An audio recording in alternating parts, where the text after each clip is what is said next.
The topics and opinions expressed on the following show are solely those of the hosts and their guests and not those of W4WN Radio, its employees, or affiliates. We make no recommendations or endorsements for radio show programs, services, or products mentioned on air or on our web. No liability, explicit or implied, shall be extended to W4WN Radio, its employees, or affiliates. Any questions or comments should be directed to those show hosts. Thank you for choosing W4WN Radio.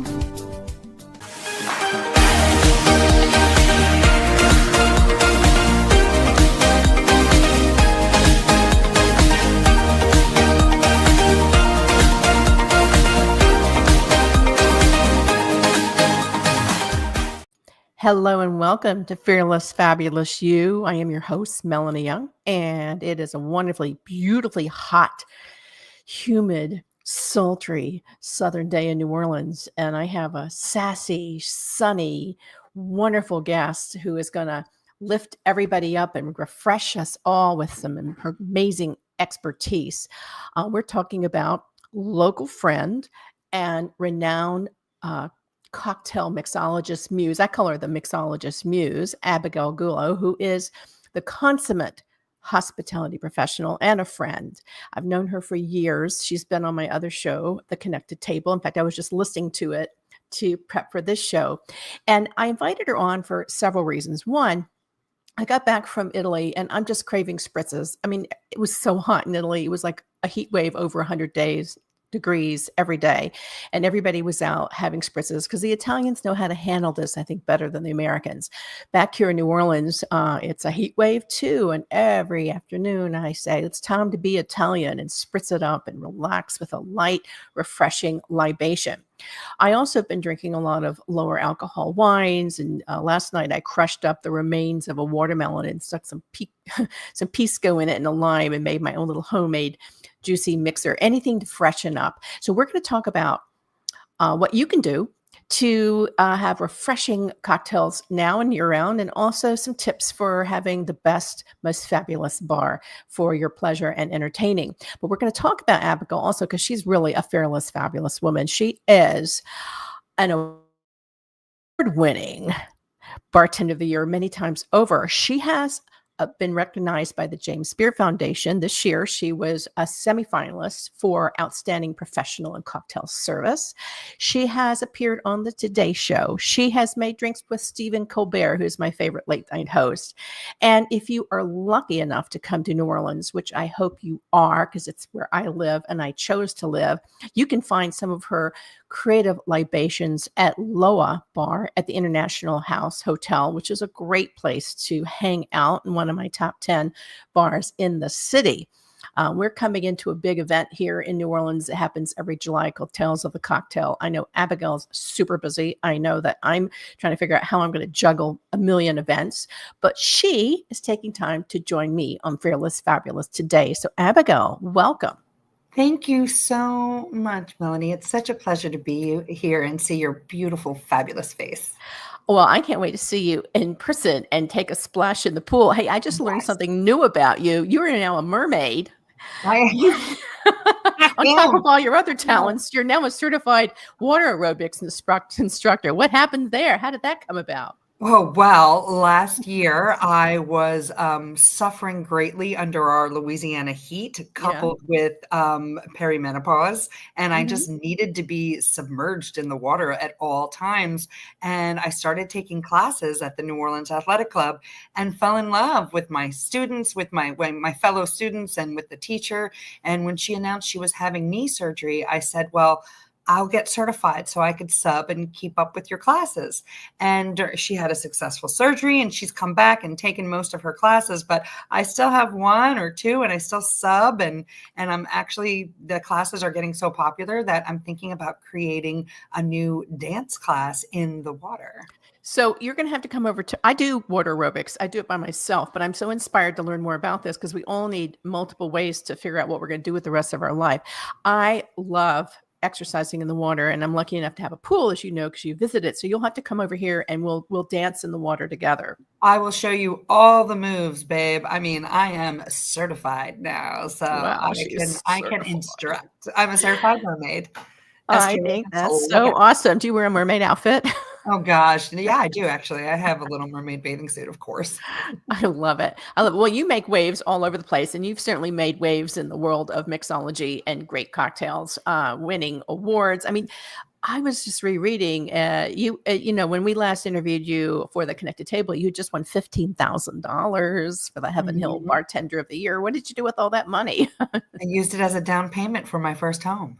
That's so awesome. I love that story. So, that's a lesson to everybody there.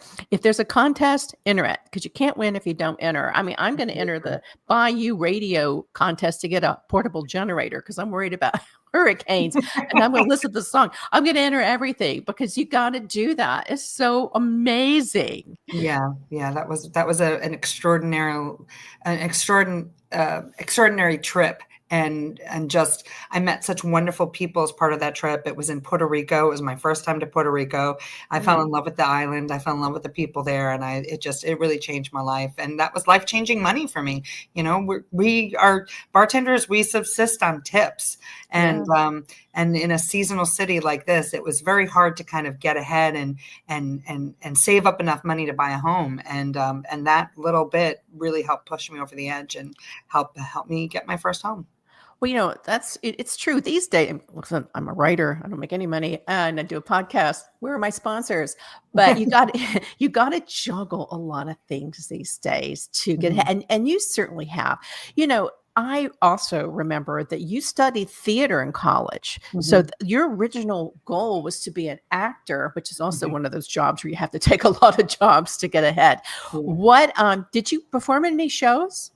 I did. I was lucky enough to I kind of in a young person's folly was very proud of the fact that I was a working actor in New York City and never had to wait tables or work in hospitality. I managed to get enough work either behind the scenes or in front of the working the boards off Broadway, and I also supplemented by teaching. I kind of fell more into the teaching route because I wanted to have my evenings free to work in theater, live theater. So so a hospitality job just didn't seem to make sense for me. So I took jobs, early morning jobs as a early childhood development specialist and teaching.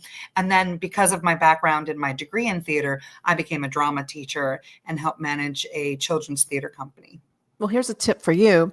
My late mother, Sonia Young, the Purple Lady of Chattanooga, also majored in theater here at Sophie Newcomb College, now Tulane University in New Orleans.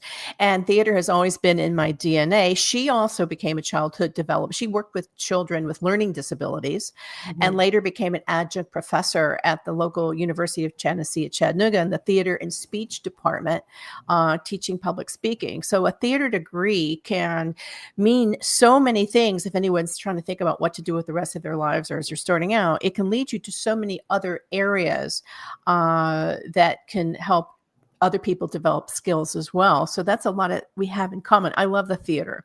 It's wonderful. It develops such beautiful soft skills. I had a wonderful professor. He just retired this year, Ed Jarrow, who's still a working actor as well.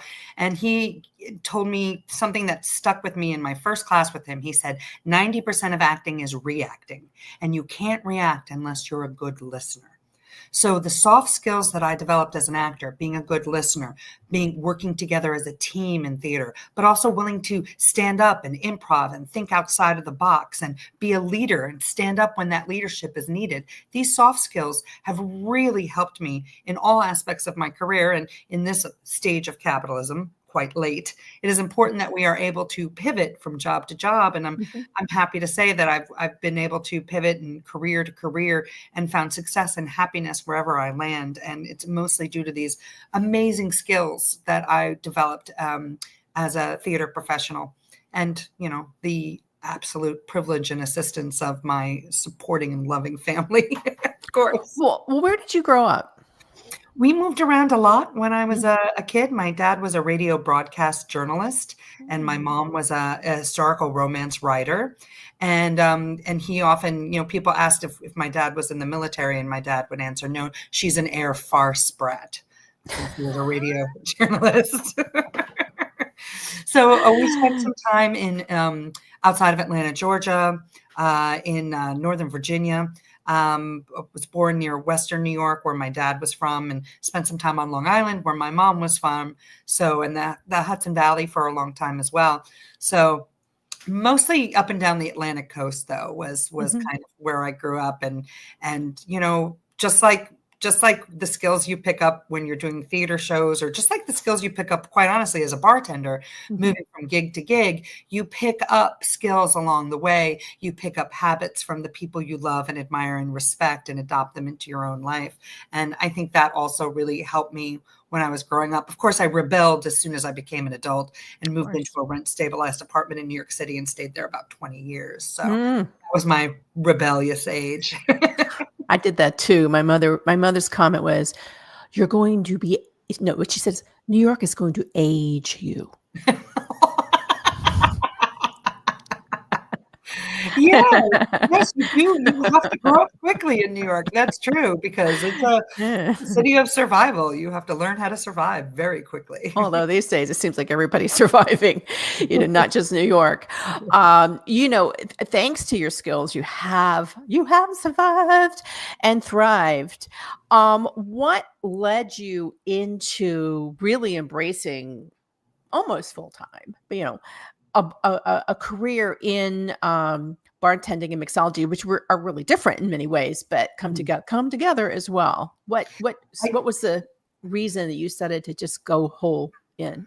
Well, it was a matter of circumstances. Like I said, I had been teaching for a long time. I'd been performing as well, and unknowingly developing these skills to be a great bartender. And I was always a cocktail nerd ever since I was a little girl. So I was well aware of the scene when it started to change in New York at the turn of the 21st century. And I saw I saw restaurants developing better cocktail programs. I went to cocktail bars.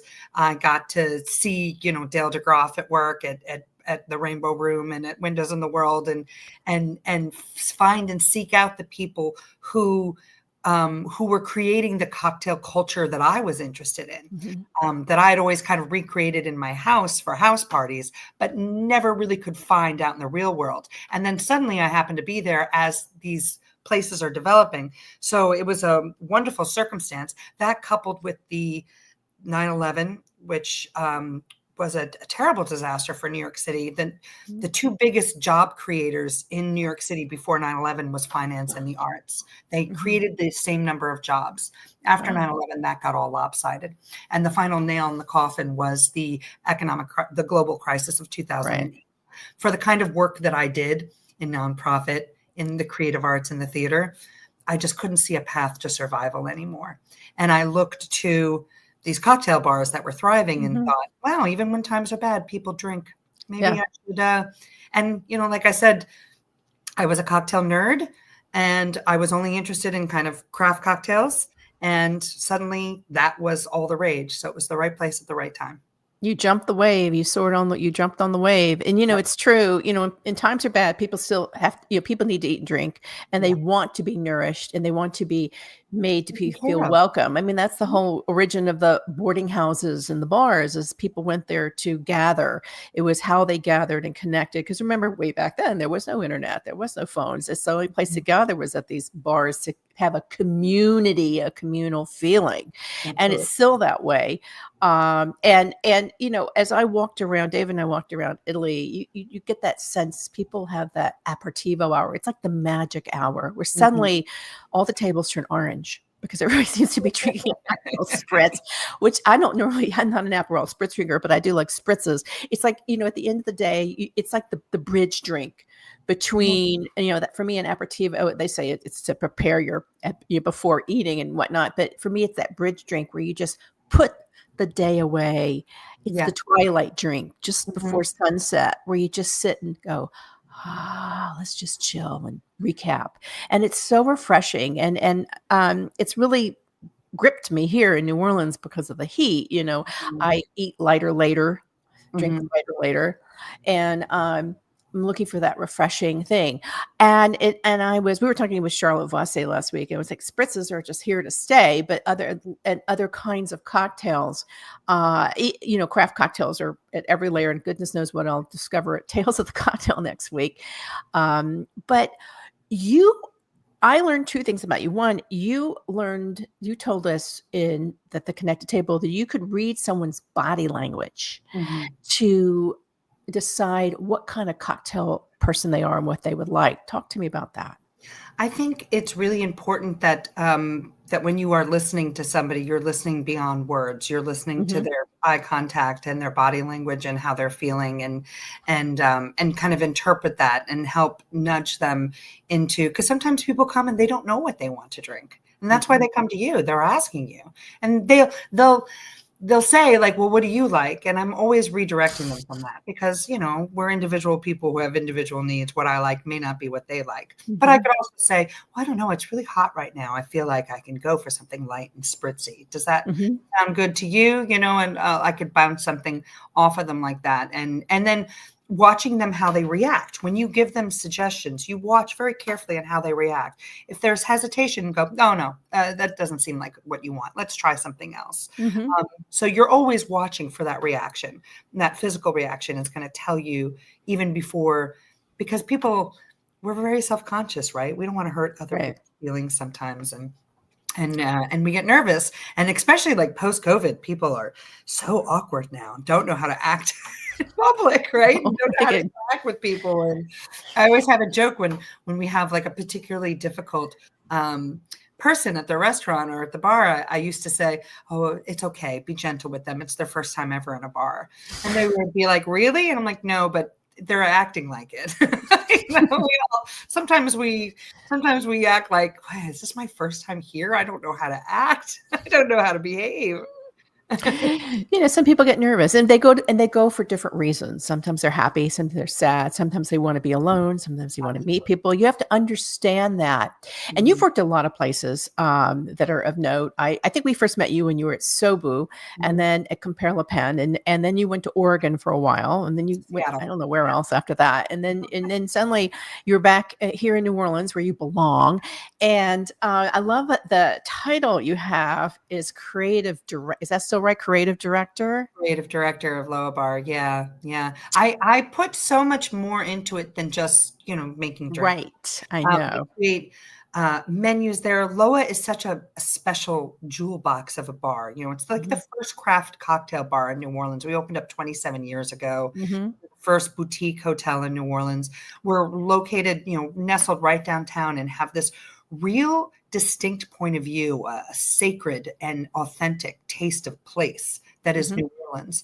And it's not just the Spanish and the French, but it's Haiti, and it's Havana, and it's Vietnam and Senegal, and Loa is the name references the pantheon of Haitian voodoo gods. So I really feel like witchcraft happens at that bar. We have an altar. We light a candle every day there. We have throughout the year ceremonies, including a voodoo ritual in the lobby of the hotel. So we take it very seriously, this connection to place, and that's something that always really appealed to me. So the creative director title encompasses all of that, creating this feeling throughout the year in the hotel, not just for the people who are visiting, but for locals as well, to have place, this established place that connects you to the authenticity of New Orleans. Your cocktails tell a story too, right? Yes, absolutely. Every cocktail it's very important that they tell a story. Yeah. Sometimes I come up with a story before the cocktail. So tell me a story in a glass. A story in a glass. Well, I mean, the most obvious one is the story of New Orleans can be told in a glass of the Sazerac, right? From the Antoine Peychaud and his refugee status, fleeing the Haitian Revolution, this sacred mix of West African and Caribbean Creole traditions in his bitters, to the rinse of absinthe with our French connections, and the cognac and rye, our French and our American connection, even down to the sugar, which is still our number one crop here, and the twist of lemon, our Sicilian connection, right? More Sicilians came through the port of New Orleans than Ellis Island. The history of New Orleans can be seen in a Sazerac glass, and I kind of love that. I love it too. And I remind the Sicilians every time we go there, there was a huge Sicilian American population heritage, and you need to come bring your wines to New Orleans. We're trying to get we want a Sicilian wine and food week to create here. I would love Wouldn't that be great? Oh Yes. my goodness. Gotta get the funding. I'm working it. Best. Yeah, I'm working it. Yeah, I went to visit my great-great-grandfather's hometown with my parents, and we found relatives. Where is it? It's Ali Manusa. It's a little hilltop rural town, agricultural town, about 2 hours outside of Palermo, heading towards Caltanissetta. And we just had so much fun. But yeah, I was reminded of traveling with my parents and sitting down for aperitivo hour, and them enjoying the snacks and enjoying our spritzes, and then going back to the hotel and coming out, getting changed for dinner. And my parents are in their pajamas. I'm like, "What are you doing?" And they're like, "What are you doing?" I'm like, "Getting ready for dinner." They're like, "We just had dinner." I'm like, "That wasn't dinner. That was aperitivo hour. We still have to go." Yeah, I know. For anyone who does, aperitivo is like a happy hour, but better for so many reasons. A happy hour, the concept is happy hour, get happy, get drunk, have a half price drink.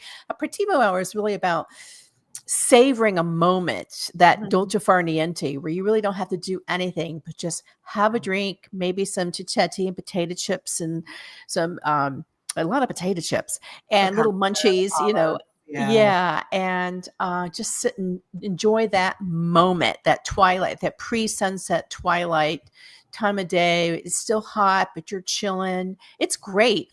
I think that what I'm curious is, as I said, I'm not sorry, Campari, but I'm not an Aperol Spritz person. It's all a matter of taste. I've started doing Cynar. I love Cynar. I do too. But what are some other, and we'll start with spritzes, and then I want to get to something else. Spritz type beverages that you would be creative, that are easy also to do at home, that you would recommend. There's so many. Because there's such a wonderful aperitivo and fortified wine tradition in Europe that I think New Orleans is like a wonderful place for this, because we do have such a healthy, robust drinking culture. I think to incorporate aperitivo hour would be an easy sell here. There are so many more vermouths and aromatized wines and specials coming. I just tried one last night. Melanie, you will die. It's called Chambresette. Have you heard of Chambresette? No, but it sounds like something from Emily in Paris, like Chambresette. Oh, yeah. It is Italian. A tradition from like the Alpine region of France, where they take Blanc, beautiful Blanc vermouth. Blanc vermouth is a category that I don't think gets enough attention. Blanc vermouth is not as sweet vermouth. It is usually clear. It is certainly not like dry vermouth. It is floral and elegant. And one of the best makers, Dolan, has this tradition of macerating fresh strawberries. And it's called Chambresette, and you could buy it in a bottle now, a little bottle with a strawberry on it. I never tasted anything so delicious. Just top that with some bubbles or some club soda, instant spritz. You can throw some strawberries in there too, some Ponchatoula strawberries. I also love the more alpine amaros and liqueurs that have a lot of those floral notes to them. Dark and rich, like Pasubio or Braulio, or they could be light and floral, like Montenegro or Amaro Nonino. So there's love Nonino. A wide variety of Amari and fortified wines. And then, of course, I would be remiss in not mentioning my absolute favorite fortified wine, which is sherry. Yes, the best. A sherry spritz.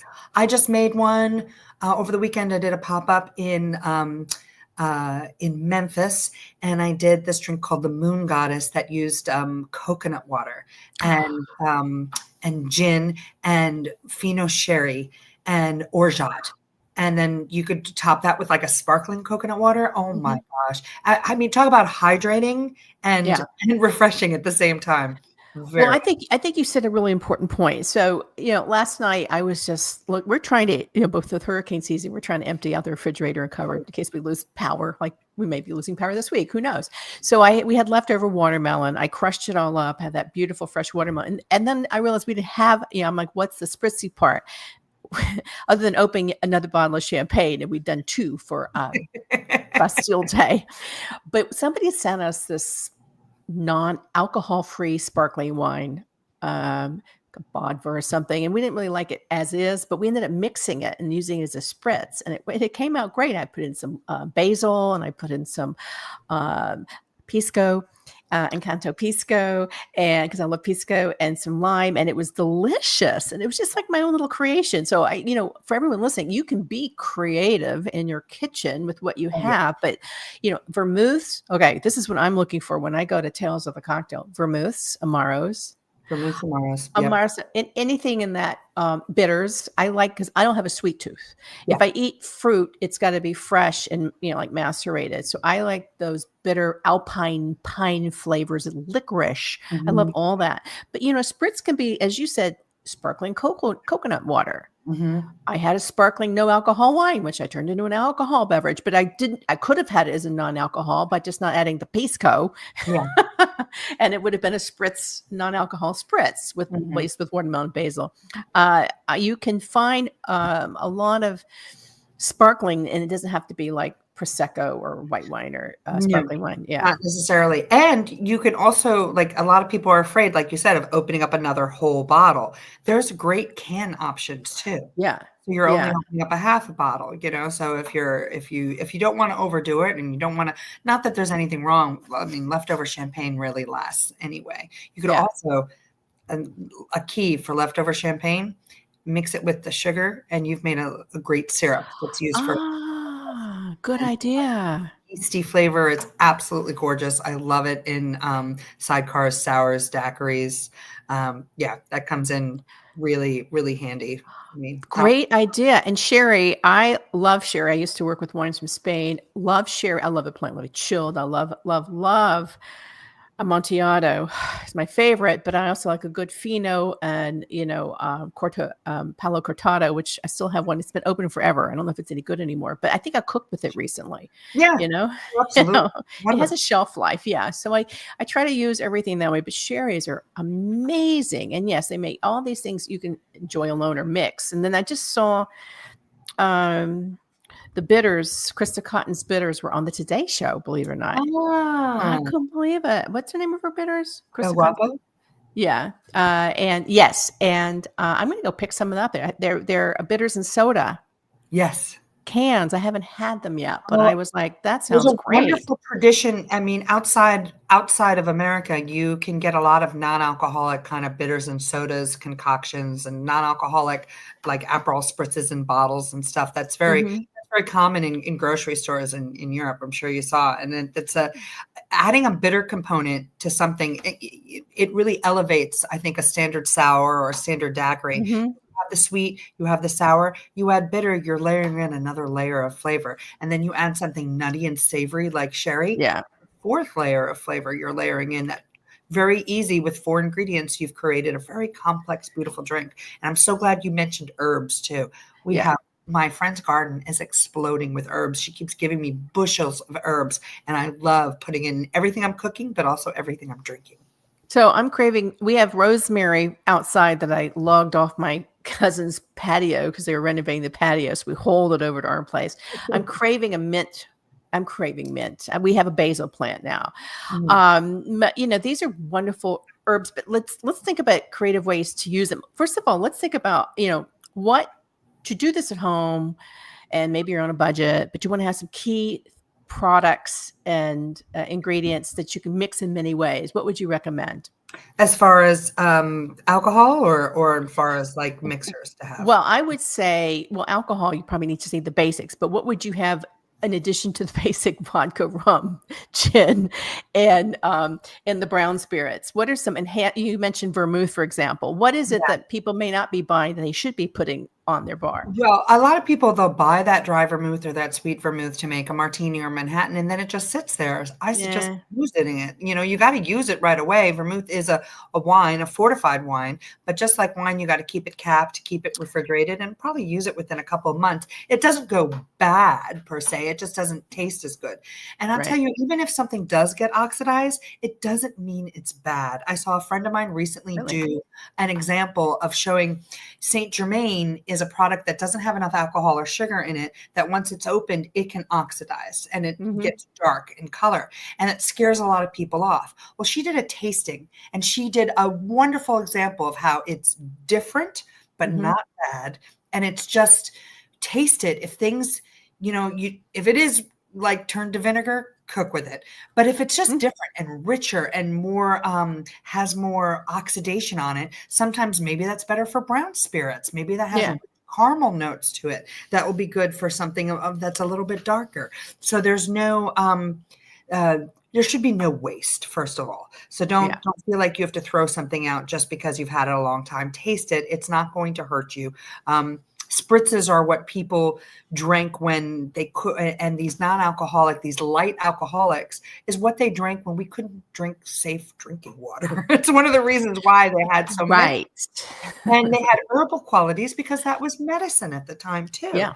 So absolutely experiment with more vermouths, with more fortified wines, Madeira, Cercial, all of these products are excellent on their own, on the rocks with just a twist, with a little side of olive, or spritzing it up, adding some club soda to it. I am one of those girls that always has like multiple cans of different flavored sodas, and I love making. I'll take a little sip out and then pour some booze in and take my can. Walking in New Orleans, as we do, with the little go drink in a koozie, you can make a can and make something really spritzy and refreshing.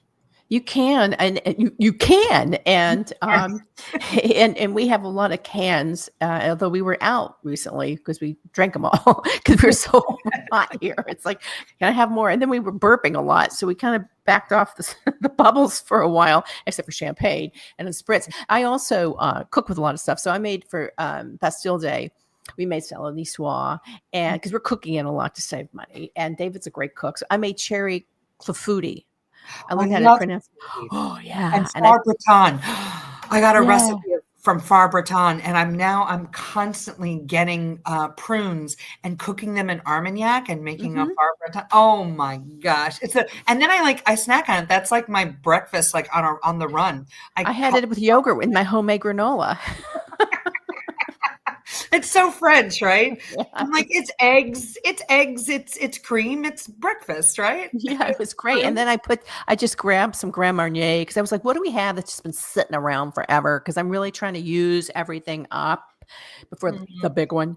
So I just poured some stuff in. I don't measure anything. I just poured in. And it was just, I just accent a lot of our food, whether it's watermelon with some pisco or my cherry clafouti with, Grand Marnier. I just dress it up with spirits that have been sitting around that are fine, but maybe I don't know what to do with them. A lot of people, I remember, so when we were packing up my parents' house, they had a vintage bar. And I mean vintage because some of the stuff in the bar must have been from the 60s. Like liqueurs that had gold in them and stuff. And this is the coolest thing. I pulled this out. This is you can't really see it, darn, because I'm blurred. It's a Harlequin cocktail glass, so much vintage barware. It made me sad that we had to sell some of it. We had to, but I kept the vintage barware. But behind me, I blurred it so nobody could see our house. We have a cabinet filled with vintage barware and glassware, and they had so many old, products, and we were sniffing them, and some were chocolatey, and we were dying to try them, but I wasn't sure if any of them were going to kill me because they'd been there for so long. on average, when you do have that bottle of something that's not being refrigerated, what is the most what are the most shelf stable products that you can actually keep on a bar? And do you need to keep your bar at a certain temperature, like wine? I don't think you do, as long as the alcohol is high enough and the sugar content is high enough. Mm-hmm. The sugar is a great preservative as well. You should be fine. Like I said, the example of Saint Germain, a low alcohol, low Mm-hmm. sugar a liqueur can be left on the shelf forever and turn dark brown and still be fine. So if it's definitely, if it's like an 80 proof spirit, that's good forever. Madeira is created to be baked by the sun and basically last forever as well. Port also can last a long time. So I don't think there is there should be a lot of fear around like how long these have been staying around. I'd be worried. I try to drink my wine more, and that's like the one thing I run out of is like actual wine, because I'm so afraid of like missing the drink by date. And when I have people over, I love to pop a bottle and finish those bottles. I have a whole bunch of like finished bottles on my table right now because I had a little early birthday celebration on Bastille Day, and I said I got all this wine from California, and Today's your birthday. Today is my birthday. Happy birthday. That's right. What are you going to do other than talk to me? What are you going to celebrate? I'm going to work. I'm going to work. We have an event tonight, and it's still a work day for me. So, but I love to spend it with my team and spend it with the people at the International House Hotel, because it's such a wonderful, tight-knit, small, boutique hotel vibe. And I just love everyone I work with. So it's a very, very nice place to spend my birthday for sure. Well, you're going to have to come up first. You're going to come over here, because we're here now for the summer, and we'll celebrate here. We'll uncork some stuff and unpop some stuff, because we're trying to drink the cellar before it all gets blown away. And we'll do water aerobics together. Maybe we'll get David to do some water aerobics. I befriended a man at the pharmacy the other day who said, I need knee surgery, but I can't get it because my heart can't take it. And I said, your knees are bothering you? I think I have something for that. And he's like, God, I wish I could afford to go to your class. I'm like, no, I'm coming to you. You have a pool? He's like, I got a pool near me. I'm like, Mr. Melvin, I'm coming to your pool and I'm going to teach you some things, because nobody should have to live in pain. It's really hard. It's really hard when I see people having a difficult time with their bodies and breaking down. And, our system is not set up to support people who have issues, and I'm going to do what I can to make him feel better. So I think it's really important. And men in particular, they get very fussy about, we're so in touch as women. We're told to be like in touch with our bodies. We obsess over our bodies, our shape, our size. And that, I think, leads us to be a little bit more aware when something is wrong. And because men are just not used to having that look on their, that microscope on their own bodies, they can miss something that could be, easily fixable. So in the pool. Yeah. And everybody, every woman out there should be like, without nagging, saying, honey, let's set up a doctor's appointment. Let's go take a walk. Let's do this, and water aerobics is for everybody. It's very popular with seniors because it is low impact, but effective. And if you do have joint issues, I have a degenerative lower back, and my PT, my Medicare is ending. And so I'm going to be doing more water aerobics and certain types of bar to keep my core and back. And the pool is great. And you actually solved a huge problem in New Orleans, how to keep cool in the heat. You get licenses as a water aerobic instructor, and then you're in the water all the day, and you're making money doing it. And I have such a wonderful collection. I have men in my class. I have all different ages, young women. I have pregnant women. I have people who don't even know how to swim, and they're taking this as a way to kind of get over the fear of the water. And they're learning swimming as well. And so a lot of like the moves I teach them are good swimming moves as well. So that's really important to me in this community, and to be able to tap into, I'm so community based in my other job, but it's really nice to see another side of the community. And I went in to work yesterday, and my bartender was like, oh, you had 2 of your students from your water aerobics class came in to the bar like twice over the weekend, and they were great. And so it's really great to see them out of the water. Sometimes I don't recognize them. I'm like, oh, you clean up. Well, don't you have to wear like bathing caps. It's like, oh, it's you. You have clothes on. I didn't recognize you. I didn't recognize you with your hair dry.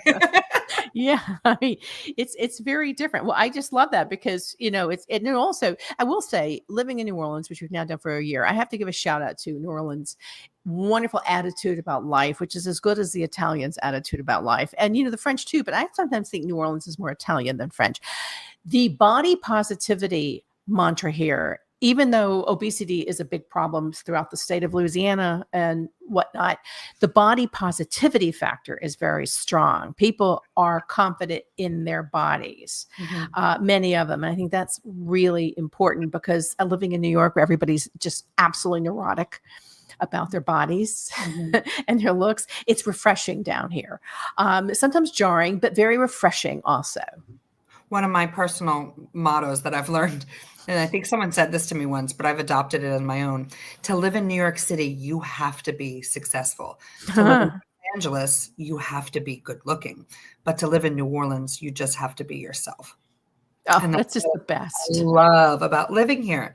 And yes, obesity we're coming to realize that it is a medical issue, and it is also a poverty and economic issue. Yes. Absolutely, straight up and down. And it's not a moral issue. It is not a moral failing. It is not a personal failing. It is a medical diagnosis, and it is an economic side effect of poverty. Yes. Not eating properly. So I think it's really important to not necessarily body positively, but body understanding.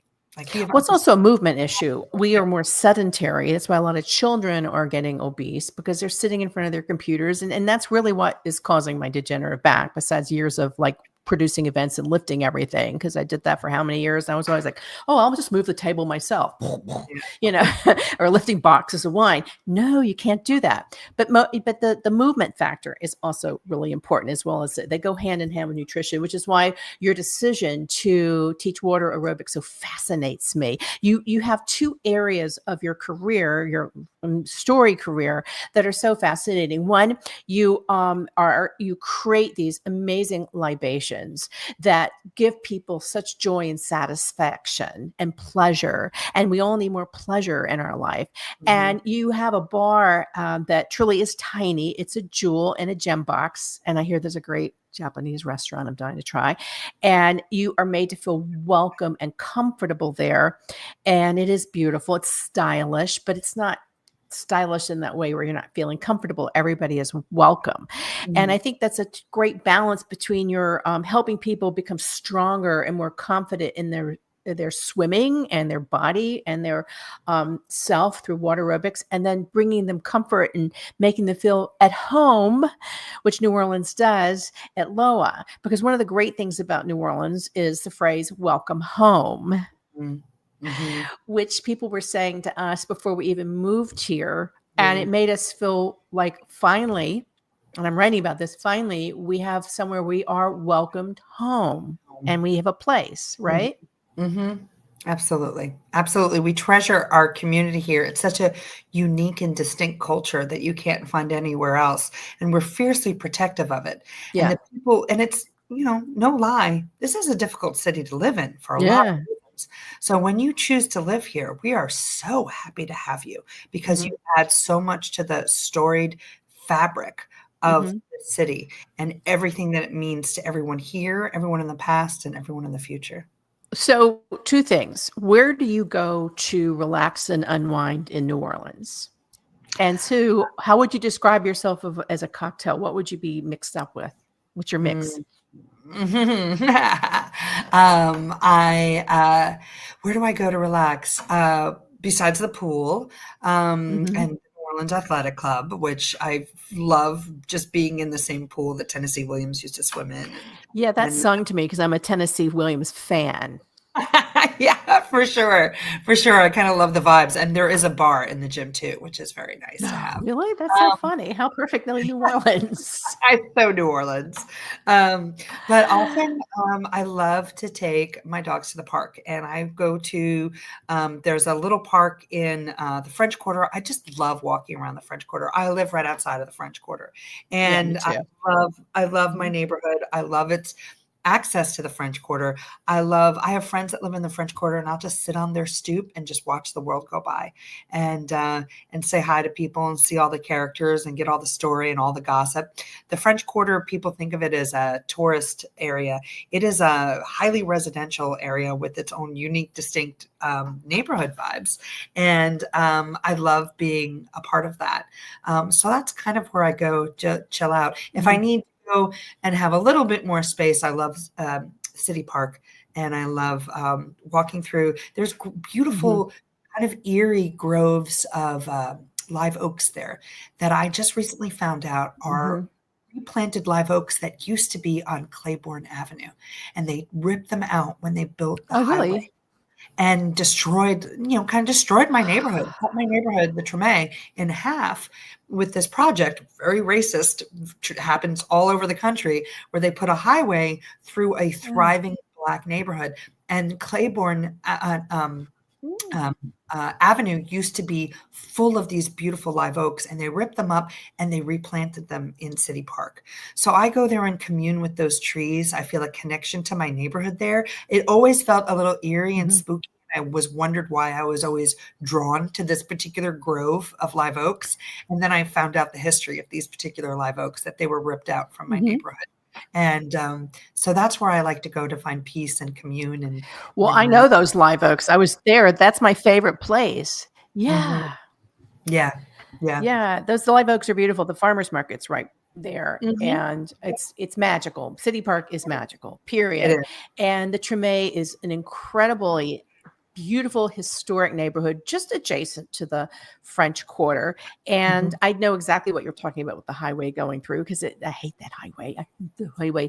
And it kind of does rip the two neighborhoods apart. And yet everybody should go see Treme. The history is great. And Mhm. there's some very historic restaurants in the Treme as well, like Dookie Oh, yeah. Chase, which is just Love amazing. Little Yeah. Disney's for lunch, Dookie Chase, Yeah. Gabrielle's. There's wonderful, wonderful Yeah. restaurants here in Yeah, in the I want to go try Gabrielle's. Not been, but I love the Sauniers, they do a dark fantastic. roux gumbo that I'm just dying to do. And I'm due a Dookie Chase lunch. We're due a Little Dizzy's lunch. We're just due lunch. Yeah. We've got to go Oh, out and more. Thai, Uh, there's Haitian food now too. Amazing Haitian food. oh, is Yes. that Queen Trini Lisa? Is Queen that which? Trini What's the name? here too, and Yeah, yeah, and wait for Thai. Yeah. on my list when culinary comes. I'm hoping culinary, because we're on a budget right now, but culinary is this great program in New Orleans for about almost 6 weeks, 6 or 7 weeks, where many of the city's restaurants in August and early Mhm. September, which is just deadly in terms of getting business to the city, they do these great prefix lunches and dinners. And there's probably 50 restaurants that do it. And it's a great way to go out and explore for the locals as well as visitors to try different restaurants. It's also a great month because you have buy one museum membership and all the other museums are free. Actually, August in New Orleans is awesome if you want Yeah, to it's a travel on a great time to budget. come. Hey, people say, "Oh, it's so hot." Well, guess what? We have air conditioning everywhere. You're still gonna be able to go into some nice, cool, air-conditioned restaurants and bars and partake of everything that we have to offer, even when Mhm. it's not hot here. We do the same thing. We just do a lot of it inside. And, if you have to be outside, find yourself a pool. There's a new restaurant a couple blocks from me called Lost Coyote that has a pool in the back. So you can go get drinks and then go and they have like snacks, and they have a beautiful menu, and then go Oh. hang out in the pool. Oh, we have to check that out. We have A to check restaurant that with a out. pool. Yeah, New Yeah, Orleans. yeah. Hey, New Orleans and Company, we are giving you a huge promotional shout out. Come sponsor my show. Anyway, so describe yourself as a cocktail, or describe a cocktail that you think most defines your Well, personality. I'll say that it's probably my favorite cocktail, one of my favorite cocktails to drink, to order. I love the history of it. I love the Adonis. If I were a cocktail, Mm. of course, I would be an Adonis. Um, I love the story behind it. The makeup of it is essentially it's a Manhattan, a 50-50 Manhattan, but instead of rye whiskey, it uses sherry. Amontillado sherry, sweet vermouth, orange bitters. It is a beautiful cocktail. Drinks like a Manhattan, but a little lighter, And it's actually named for the first Broadway musical. It was created for the first Broadway musical in New York in the 1880s or 1890s or early 20th century. But I think of it as an unknown classic. I think of it as dark and rich with with great bones of a classic, but light, and you can have a lot of it. So I guess that's me in a cocktail. For sure. You kind of described the ideal man. Yeah, well, yeah, I'm always looking for the ideal man as well. Sorry, David. Am I blushing or what? My sister always said you have to be the person you want to attract. So yeah. Well, I'll drink to that. Well, it's been really great chatting with you, Abigail. Where can our friends and followers find and follow you to learn more about what you're doing and all your wonderful advice? And you can follow me on Instagram at Abigail Gullo. My name, ABIGAILGULLO. I also have a website, Abigail Gullo, that you could check out. A consulting group called Spirited Destinations. If you were, and I do pop-ups. I just got back from Memphis doing a beautiful pop-up. So available for cocktail classes and pop-ups. And then that's where you can find me at Loa. Loa New Orleans is our Instagram there. I'm at Loa during the week and most nights. And definitely come visit us. My team is amazing. Right now, our menu is very New Orleans focused. It's called it's a pothole based menu. So we have drinks like Sinkhole de Mayo, Wedding in a Pothole, Salt Wedge, the Spillway 75. Oh my God. Puddle. Yeah. It's for the locals. People come in and they're not from New Orleans and they're like, what is this menu? I'm like, oh, this is the agony and the ecstasy of living in New Orleans in the summertime. Since we live in one of the most potholed streets in Lakeview that has not been fixed since Katrina, I so identify with that. Potholes are like legendary. I just hope we don't sink into one day. I know. Well, as I said, Abigail knows how to spin a story, stir a story in every glass, and that pothole series is a great example. Look at this menu. Oh, I love it. Well, thank you for joining me. And of course, you can always join her in the swim and the Tennessee Williams used to swim in swimming pool at the New Orleans Athletic Club. Yes. You could come. Yeah, come. You could be a guest, or if you're a member at the New Orleans Athletic Club, come check out one of our water aerobics classes. We have a really good time. Ooh. And I'd love to see you there. All right. Well, thank you very much. A toast to you. And let's get together and do some water aerobics together and have a drink in the pool and be like, I can't wait to spritz it up with you, baby. That's right. Me too.